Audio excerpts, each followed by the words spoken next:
kita, puro pang sariling interes mo lang ang iniisip mo dyan sa pagsasalita mo na yan sa social media. Ang tanong, bakit ka ba sumikat sa social media? Sige nga, anong dahilan ng pagsikat mo? Dahil nagmumura ka? Dahil magaling kang bumanat-banat? Hindi. Kaya ka lang sumikat dahil sa mga taga-suporta ni dating Pangulong Rodrigo Duterte. Dahil nung panahon ni Tatay Digong, sinubukan mo ding lumapit, sinubukan mo ring magpapansin. Pero alam nito si dating Pangulong Rodrigo Duterte, ang karakas ng mga individual na kagaya nitong si Larry Gadon. Hindi mo pagkakatiwalaan. Tingnan nyo naman, kung napasama sa gabinete ni dating Pangulong Rodrigo Duterte ang mama na yan, ano ho kayang mga kabalbal ng mga pinagsasabi ngayon nitong si Larry Gadon. Kaya tama lang na itong si Larry Gadon, nakita na natin ang kanyang tunay na kulay dito sa administrasyon itong si Marcos Jr. Pansin niyo ho ba, wala na siyang engagement, wala na hong nanonood sa mga video niya kung hindi pag-usapan ng mga Duterte supporter. Pero yung tipong gagawa siya ng trend, gagawa siya ng mga issue, pag-uusapan niya at papanoorin siya, ibig sabihin wala na hong naniniwala kung ano masabihin ng mama na yan. Kaya ho natin pinapalabas ng video na to, gusto ho nating malaman kung nasaan na itong si Larga doon. Gusto ho nating itanong sa kanya kung ano na nga bang nangyari doon sa mga aligasyon, doon sa mga banat mo dito kay dito sa mga kandidato ng PDP laban. Kesyo walang mananalo. Hoy, Larga doon. Yung dalawang laglag diyan sa alyansa ng mga manggagamit at mambubudol. Yung dalawang laglag, yang si Amy at yang si Camille Villar, wala ho sila hindi ho sila panalo. Nung binitbit sila ni Pipi Sara, anong nangyari? Nagbago ang usapan. Bigla ho silang nakapasok. Ako yung iba dyan, kaibigan, pero sorry to say, wala kayong tao. Nakakatawa kayo, nakakaawa. Birahin nyo, ang launching ng inyong proclamation ay sa Club Pilipino lamang. Aba, ano yan? Rotary Club, Kiwanis, Lions Club, o PTA, na ganyan lang. Dapat yan ay malaking venue at libo-libo dapat ang tao. Hindi kayo 100 lang. Naku, nakakaawa kayo. Meow, meow, meow. Meow, meow, meow. Kagad masyado kasing mapanghusga itong si Larga doon Kesyo Rotary Club, ang liit naman ng venue ng pinagdausan niya. Ano nangyari sa mga kandidato nila? Ayun, puro talo. Meow. Narinig niyo yan? Baka daw 3 milyon lang daw ang makuha na boto. O Gadon, ano ngayon? Ang nanguna Gadon, PDP Laban. With 27.1 million.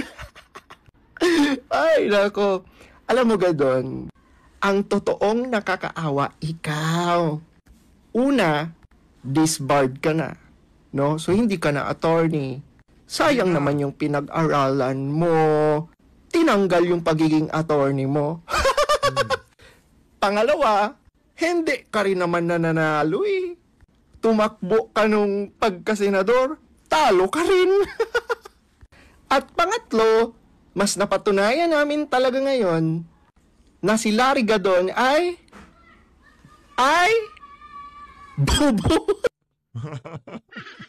Meron ba? Pang-apat, kung hindi ka pagawan ng gawa-gawang pwesto ni Marcos Jr. sa kanyang administrasyon, wala silang paglalagyan sa'yo. Yun ang matindi ho doon Yung poverty alleviation, special assistant to the president. Anak ng tokwa, kung hindi ka pabibigyan ng gawa-gawang, anong ginagawa ng DPWH? Anong ginagawa ng DOLE? Hindi ba nila malaman kung gaano karaming mga ipapayo kay Marcos Jr. para maibsan ang kahirapan sa ating bansa? Poverty alleviation special assistant, anak ng tokwa. Ganon. Night na. Isa ka na dun sa mga individual na ika nga tapos pagkatapos ng termino ni Marcos Jr., isa ka na rin sa mga matatapos, ika nga. Dito tayo kay ate, no? Nakita lang ho natin ang video na to sa social media. Gusto lang ho natin ibahagi sa ating mga kababayan kung ano nga ba ang tunay na dahilan. Bakit yung mga ordinaryong Pilipino mahal na mahal itong si dating Pangulong Rodrigo Duterte. Pakinggan nyo ito mga kababayan. Lalaban si Duterte? Lagi niyong sinasabi, ang dami inosenteng nadamay. Aba, yung mga linyahan nitong si Madam para siyang nagbo-vlog yung mga nagluluto Ayos to, parang voiceover ba? Hindi Ganun. kasi kung di nyo pupuksain yung mga adik, kayo naman ang pupuksain nila. Take the Yan. risk for better result. Ganun din naman yun. Kung di nila susubukang ubusin ng adik ang uubo sa inyo. Mamili na lang kayo. Sa mga nagtatanong, pati ako naniniwala sa research ng mga anti-Duterte. Natatandaan nyo ba si Aling Sheila? Kung di siya na-booking, malamang kasama siya sa mga research nyo in future. Sinasabi nyo na namang hi si Kitty. Mukhang lasing lang naman yung picture. Apakabayas ninyo. Yung iba nga umingiwi na pinagtatanggol nyo pa. Daming nagtatanong. Naku, ikaw naman na. Sheng, huwag naman ganon. Ikaw tuloy-tuloy mo yung pagbablog mo yan, madam, ibang klase. Yung iba nga daw, ngiwi-ngiwi na, pinagtatanggol niyo pa. Hoy, may binabanata. Mga ensaymada, Italianista vlogger, yung mga bayaran ni Marcos Jr., binabanata kayo nitong si ate. Ngiwi na daw, pinagtatanggol niyo pa. Bakit daw hindi inuunan ni Duterte ang puno ng adik? May magising kasi kayo sa realidad. Nagtataka kasi kayo bakit adik at mga pusher lagi ang nauuna. Ang laban kasi ng buhay, hindi patapangan yan. Pagalingan yan. Kung hirap ka masupi lang tindahan, alisan mo ng customer. Kusang magsasarado yan. Ang galing nung ang galing nung si ate na to. Hindi mo naman talaga mauubos yan Ika nga, ubusin natin yung mga parokyano nila. Yung mga nagbebenta at yung mga gumagamit. Paburo tayo doon. Kasi kahit ano pang problema ang pinagdadaanan mo, hindi susi yung illegal na droga na yan. Imbis na mabawasan ang problema mo, lalong dadami pagka gumamit ka niyan. Sigurado, meron kang isang problema. Ngayon gusto mo solusyonan, gusto mo magpalimaglipang, gusto mo relax ka nga, bumanat ka niyan.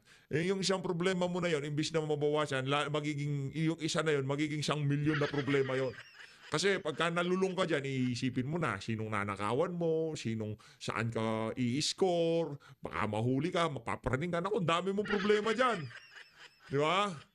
Yan ang problema pagka bangag ka. Yung mga nasa Malacanang, pagka nawala na sa pwesto yung mga yan, mapapraning na din yung mga yan. Hindi nila malalaman kung saan sila i-score. Nga kung alam mong talo ang pagbira mo sa kanan, di sa kaliwa mo banatan. Bakit ko nga ba pinaglalaban si Duterte?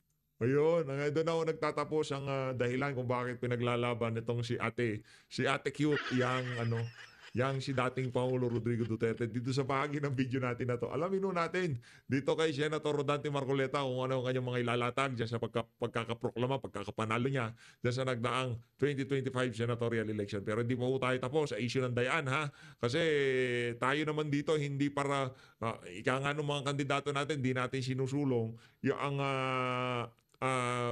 manual counting na yan. Hindi recount manual counting. Kasi hindi naman tayo nagbilangan Ngayon pa lang tayo magbibilangan.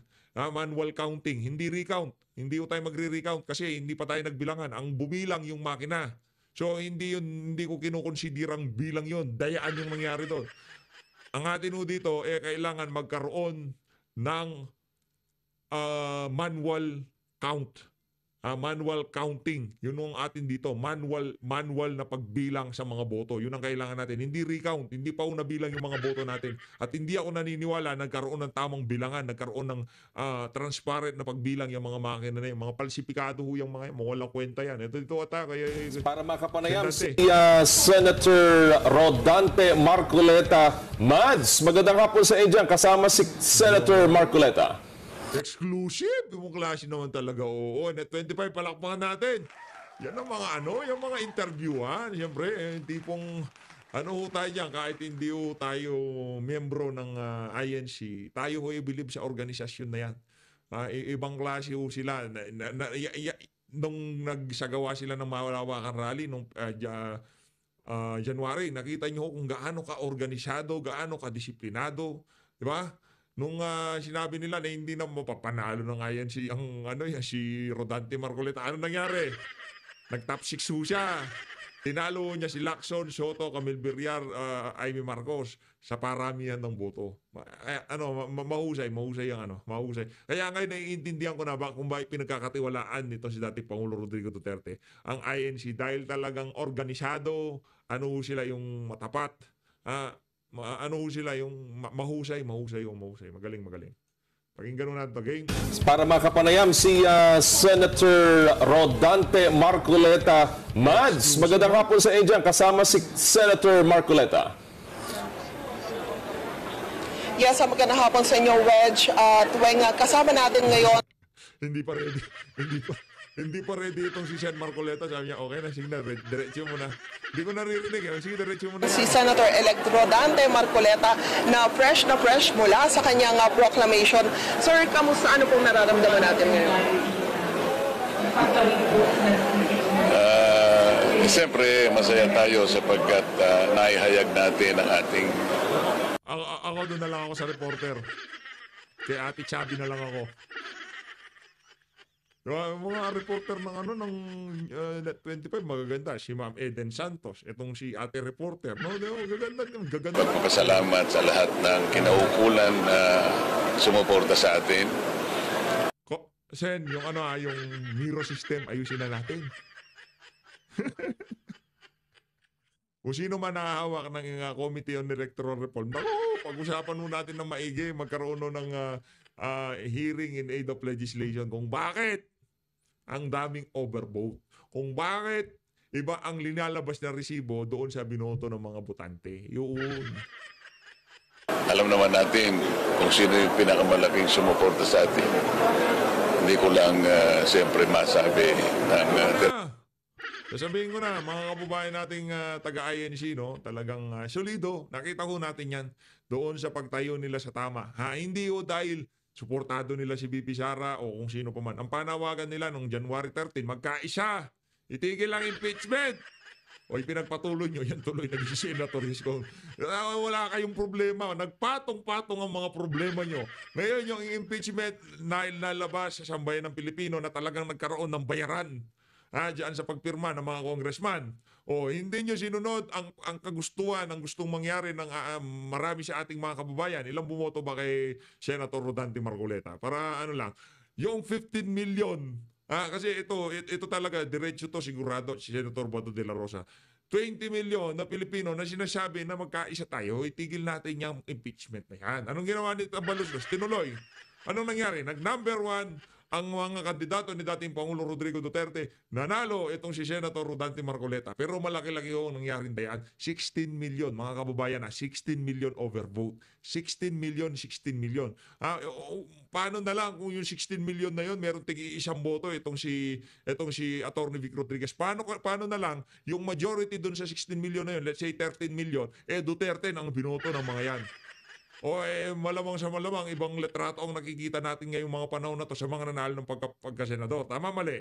Kaya tayo dito nakikiisa sa panawagan na magkaroon ng manual na pagbilang sa mga boto. Yun. diretso, pero alam naman ng buong Pilipinas kung sino ang talagang sumuporta para na may panalo po natin ang ating kandidatura. Pag upo sa Senado, ano po yung mga panukalang batas na priority po ninyo? Ay, hindi ko naman itinago yan Talagang gustong-gusto kong maibaba ang singil ng kuryente sa ating bansa at talagang pagsisikapan nating magawa yan sa lalong madaling panahon. Alam kong mahirap yan sapagkat napakarami ang stakeholders dyan at alam natin ang mga babangkain natin dyan. Ngunit, alam ko na may pamamaraan naman sa batas at kung pag makakatulong lahat ang aking mga kasama dito sa Senado. Yun naman ang aking inaasahan. Palagay ko makakamit natin yan. Lalong-lalo na yung pangkabuhayan ng bansa natin. Kailangan na natin talaga itong iangat. Marami talagang hirap na sapagkat ang presyo ng mga bilihin ngayon, lalo na ang pagkain talagang hindi na umaabot yung malit na kinikita ng mga pangkaraniwang magagawa. Wedge, meron ding linya ng komunikasyon kay Senator Marcoleta. Baka meron kayong gustong itanong ni Weng? Ang ganda ng talaga itong si Senator-elect Rodante Marcoleta. Maganda yung mga niya, plataforma niya. Hindi naman naitago yung kuryente, presyo ng pagkain. Yun kasi yung urgent na pangangailangan ng ating mga kababayan. Impeachment, urgent na pangangailangan. Hindi ho. Urgent na pangangailangan dito, presyo ng pangunahing bilihin, kuryente. Yan hong mga importante mapag-usapan ngayong mga panahon na to. Pero nakalatag na yung impeachment.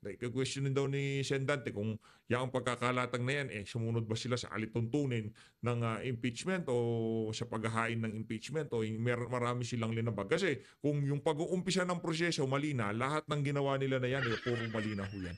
Yun no, yung atin dito. Kaya kailangan mo nung silipin talaga kung baka nga di nga tayo sigurado kung meron talagang impeachment kasi yan si Kong Dante, yan si sorry sorry Sen ha. Kakamali ako eh. Pero tayo alam nyo talagang ano diyan, mahusay ho yan no.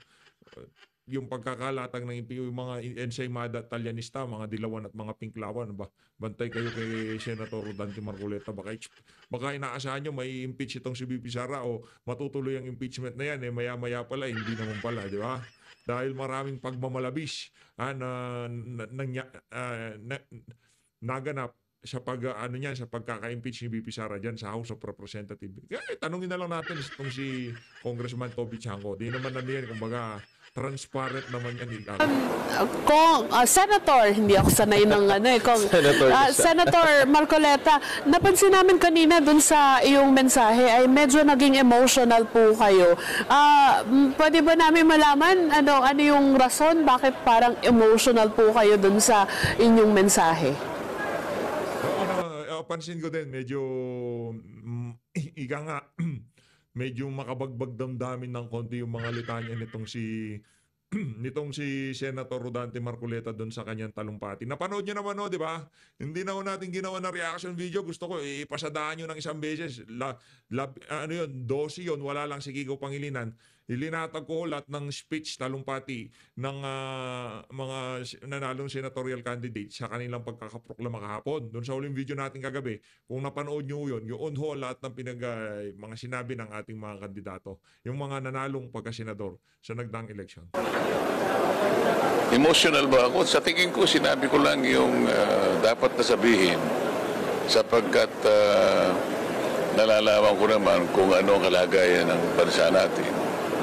At mas nakararami pa itong gusto na lang, puro akusasyon na lang.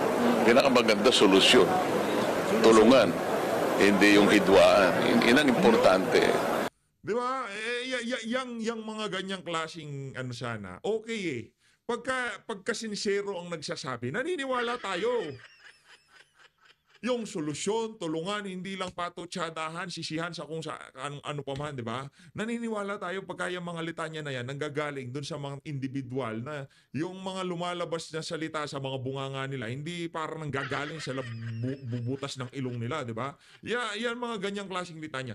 Pagka yung si Rodante Marcoleta, sinabi niya, dapat kailangan natin solusyon sa mga problema. Kailangan natin hindi turuan. Yan ayon doon sa sinasabi ni VP Sara noong mga nakaraang buwan. Hindi, hinayaan nyo na lang sana akong magtrabaho kasi marami tayong problema.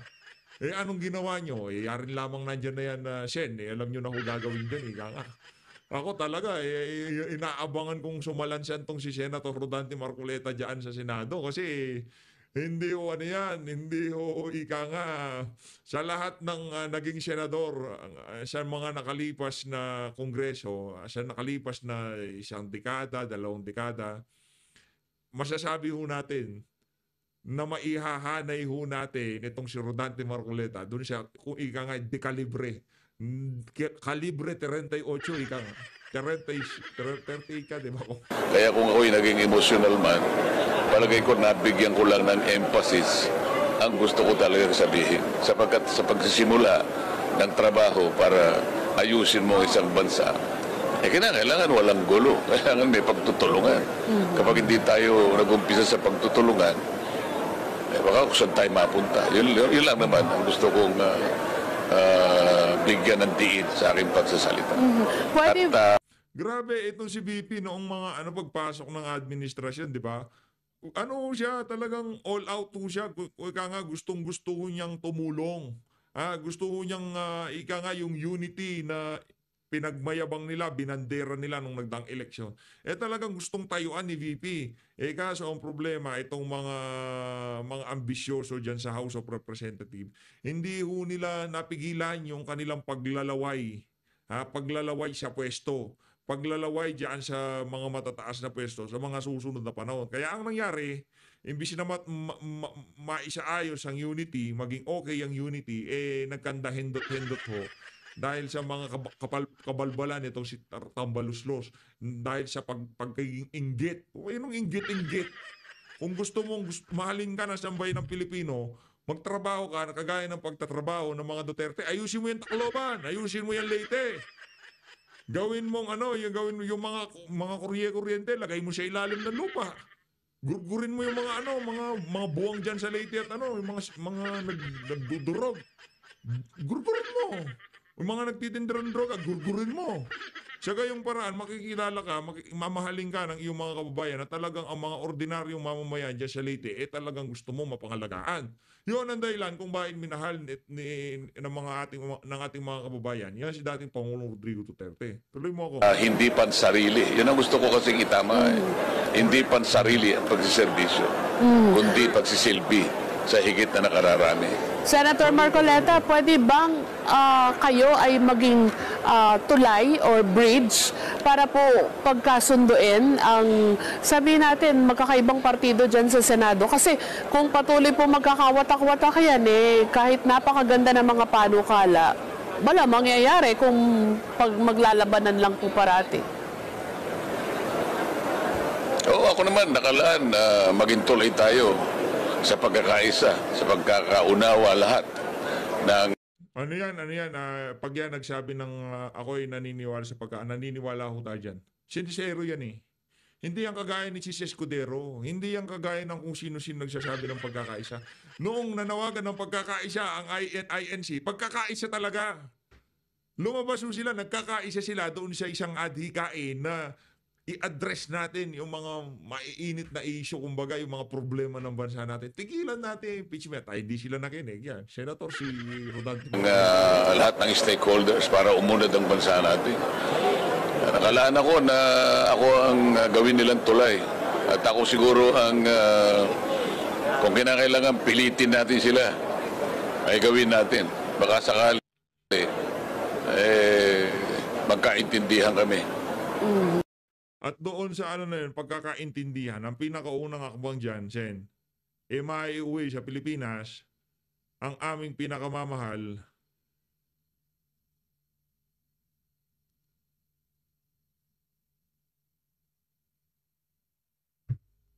President Rodrigo Duterte. Nagulat tayo doon sa message, akala ko natin mo. Buti na lang, hindi pala yun. Kaya napatahimik tayo, sabi ko, ano nangyari dito? Ay, tama, teka lang. 1, 2. Tama. Di ba?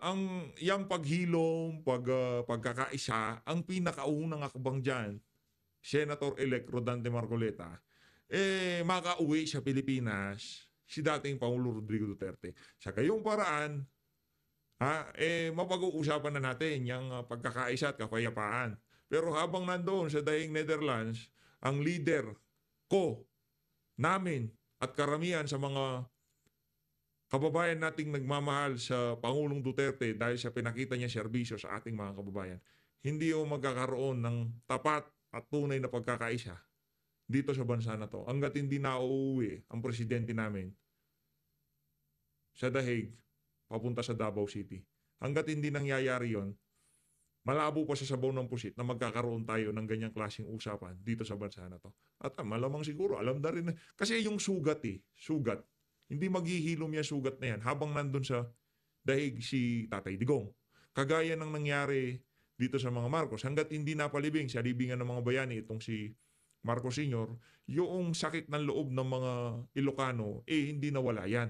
At ang pagpapalibing na yan, alam naman natin kung anong kadahilanan yan. Hindi dahil doon dahil sa binoto ng mga Ilocano si Tatay Digong. Hindi doon, kasinungalingan yun. Pwedeng sabihin ni Tatay Digong na hindi, mahirap Sa susunod na lang na administrasyon, doon yung papag-usapan. Presidente na yan, magagawa nyo. Yun, kumbaga, yun ang tama, yun ang naaayon sa batas. Kaya yun ang ginawa ni dating Pangulong Rodrigo Duterte. Pero kung yan, hindi labag sa batas ang pagpapalibing kay Marcos Sr., hindi yung gagawin yan ni Tatay Digong. Maniwala ko sa akin, abogado yan. Ngayon, kung talagang yung panawagan ng pagkakaisa, ang ating, kung gustong tumalima ng administrasyon, ng kung sino man sa pamahalaan, kailangan ho natin mapag-usapan muna yung mga kaparaanan kung paano natin maibabalik si dating Pangulong Rodrigo Duterte sa bansang kanyang pinakamamahal. Ayun. Siguro one last point po, Senator Marcoleta, bukod dun sa mensahe ninyo kanina, may mensahe pa ba kayong gustong iparating sa mga kababayan natin na sa tingin ninyo dapat mabigyang diin sa kanila? Ayun nga, yung gusto kong mabigyan ng diin ay iwasan na natin yung paligsahan sa pagsisisihan. Ang kunin na lang natin, makahanap tayo ng mabubisang pamamaraan para sa pag-unlad ng bansa. Hindi yung batuhan ng walang patid na akusasyon. Samantalang ang kinakailangan ay makahanap ka ng lunas para sa napakaraming problema ng bansa. Wala nang hihigit pa rito eh. Yan, sincero yan. Pagka sinabi niyang ganyan, ibig sabihin, yun ang laman ng puso, yun ang kailangan, yun ang dapat nating gawin dito sa bansa na to. Pero kung yung mga litanya na yan, manggagaling dito kay Bam Aquino, kay Kiko Pangilinan, malaking kabalbalan. Malaking kasinungalingan yan. Pero dahil yung mga litanya na yan, nanggaling kay Senator Rodante Marcoleta, tayo'y naniniwala. Sa dami ng problemang ito, kapag hindi natin ito in-address, at paano natin na-address yung kung paragi na lang, ito, nakaharap na naman tayo sa impeachment. Kailangan maintindihan nila eh. Ito lamang impeachment na parang nakabara sa lamunan natin. Paano mong malulunok ang pagkain mo kung barado ang lalamunan mo? Nag-aaway-aaway ang ating mga opisyalis.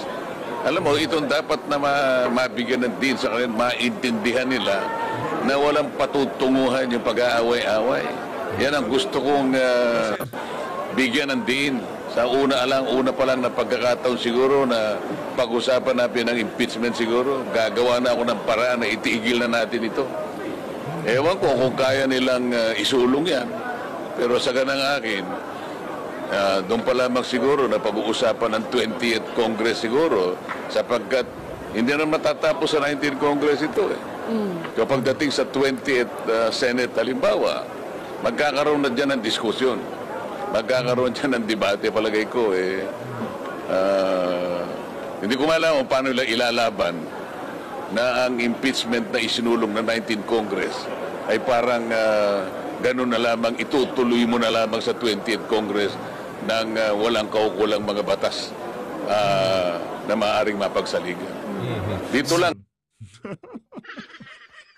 Okay, shoutout kay Jinky Luistro ha. Yan ang makakasagupa mo. Tinanggal-tanggal nyo dyan sa mga committee dyan sa House of Representatives. Tinanggal-tanggal nyo sa chairmanship, sa mga membership ng mga komite.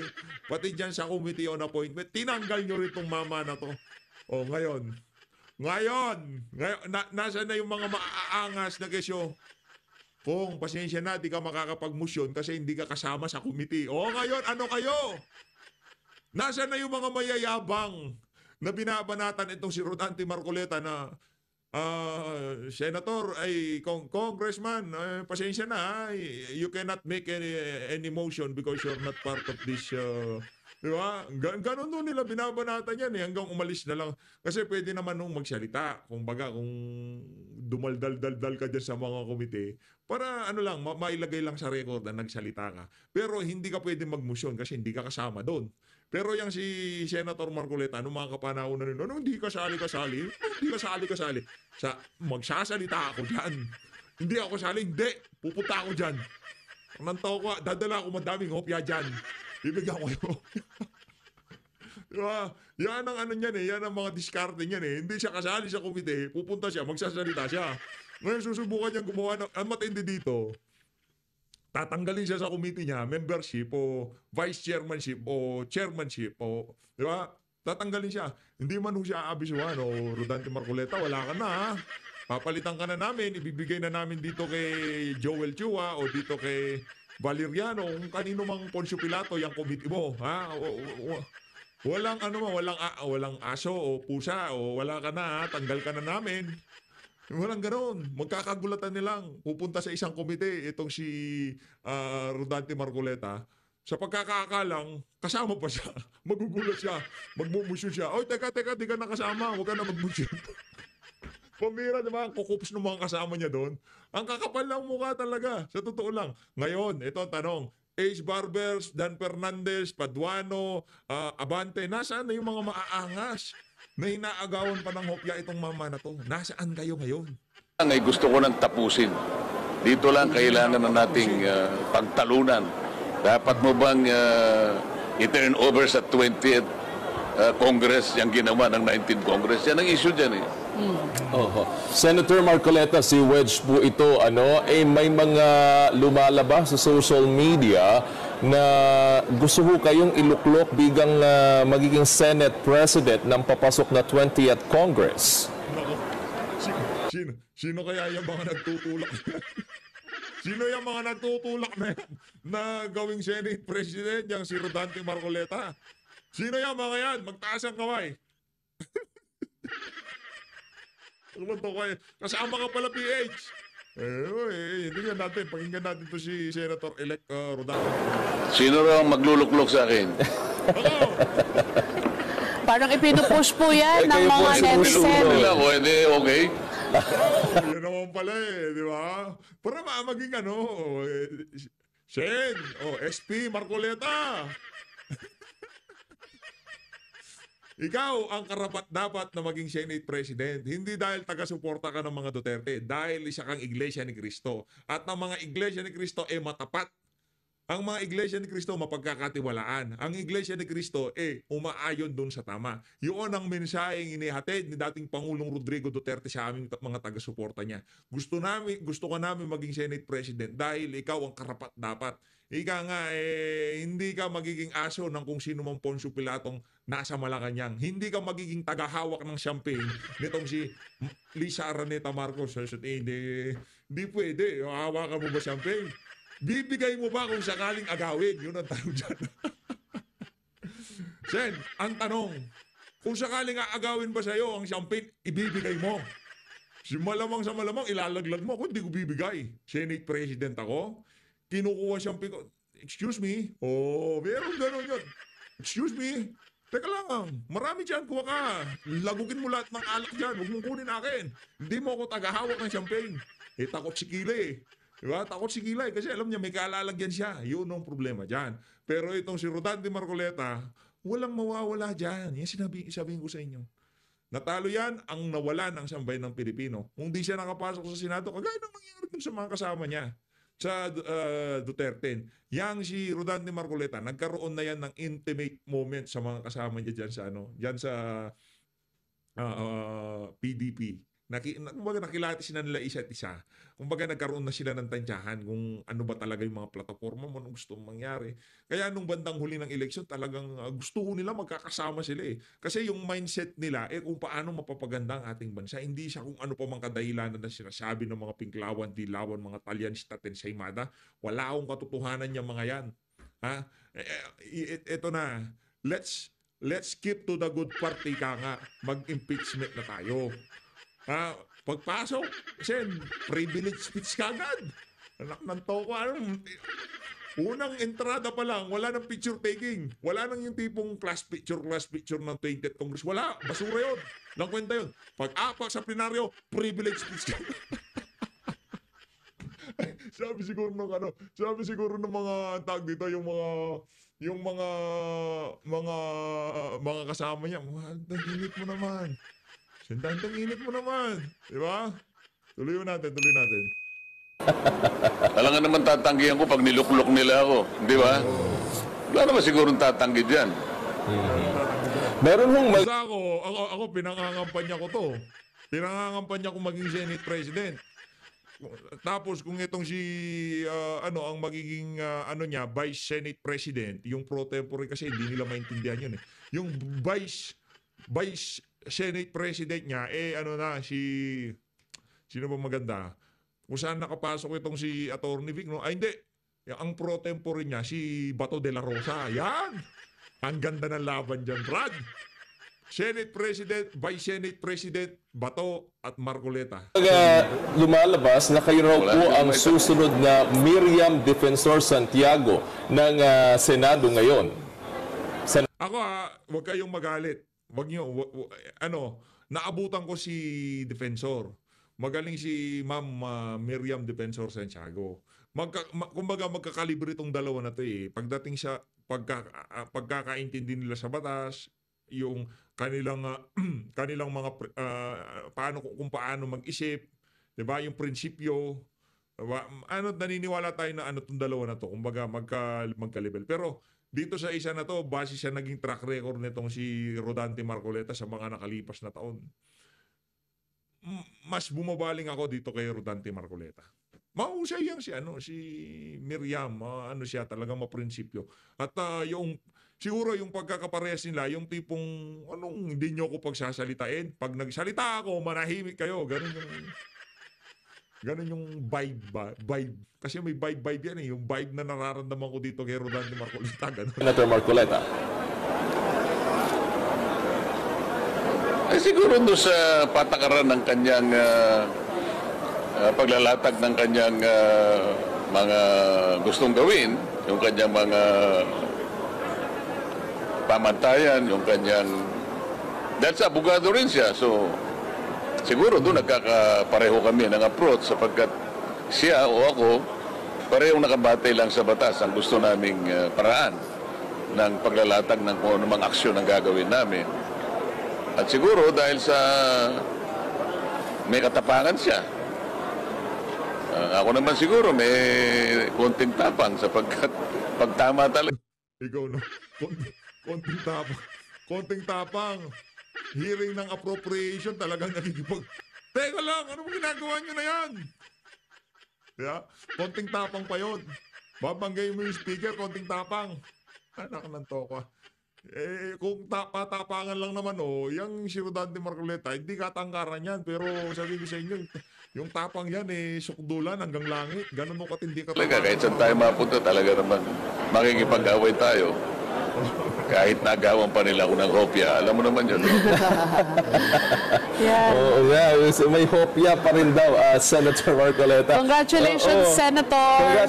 Congratulations, Senator! As always, maraming salamat sa pagsuporta sa PH Update. Mag-ingat ho kayong lahat. Mahalin natin ang Pilipinas. Sa susunod na video natin, pag-usapan natin yung pagtatanong nitong si Atty. Martin Delgado dito kay George Garcia. Abangan nyo lang ho yan, mga kababayan. Talagang matindi-tindi ang nangyari.